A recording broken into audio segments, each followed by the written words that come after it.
U.S. Special Forces hunts and kills a family of dangerous Bigfoot in North Carolina. Dave Schrader from Darkness Radio received a letter from an anonymous man claiming to be a former U.S. Special Forces operative regarding a mission he was a part of back in the early 1990s. This initial report can be found at phantomsandmonsters.com. In the early 1990s, I was with the teams in the Navy. We were sanctioned by an alphabet government agency to put a stop to several aggressive Sasquatch in the high country of western North Carolina. We all thought it was a joke at the mission briefing, but it was no joke. My partner in our team of 12 was my swim buddy. He was Native American, and this man wasn't scared of anything. Before we were ordered to go out during the briefing, all of these agents were showing us slides of what these creatures did to people, adults and children alike, as well as the damage done to vehicles and homes. Anyway, my buddy turned white with sheer fear. He told me, "This is bad, really bad." When we arrived in the little mountain village town, the sheriff met us.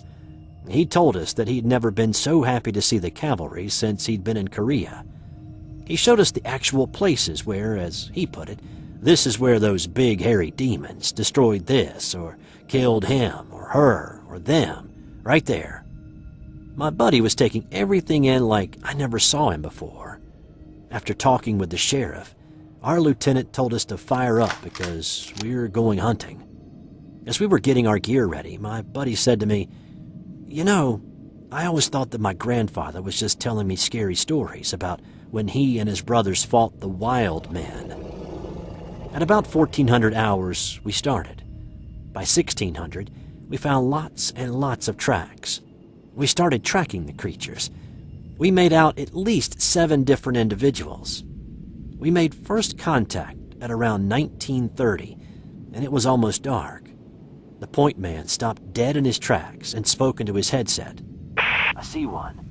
It's friggin' huge." The lieutenant said, "If you have a shot, take it." He shot this massive, hairy beast with a 7.62 millimeter round, and it acted like a mosquito bit him. This creature turned around and let out a god-awful roar. Our point man quickly switched to full auto. This time, the creature dropped like a rock after 10 7.62 millimeter rounds cut up his chest. After first contact, the agents radioed in and said they wanted one alive. Our lieutenant told them to go screw themselves. It took 3 days and nights with almost no sleep, but we dropped 7 of these hairy bastards. We found the missing people, or rather what was left of them. We had one casualty when a team member was snatched straight up into a tree. There was nothing anyone could have done for him. To this day, thinking of those 3 days sends chills down my spine. You won't find those 3 days in any military record or mission log. Going into our mission debriefing, where normally we are asked 1,001 questions about every shot fired, every angle we fired from, every angle we fired on, we were simply told that the past 3 days, we were doing rigorous mountain training, and during that training period, we unfortunately lost a man.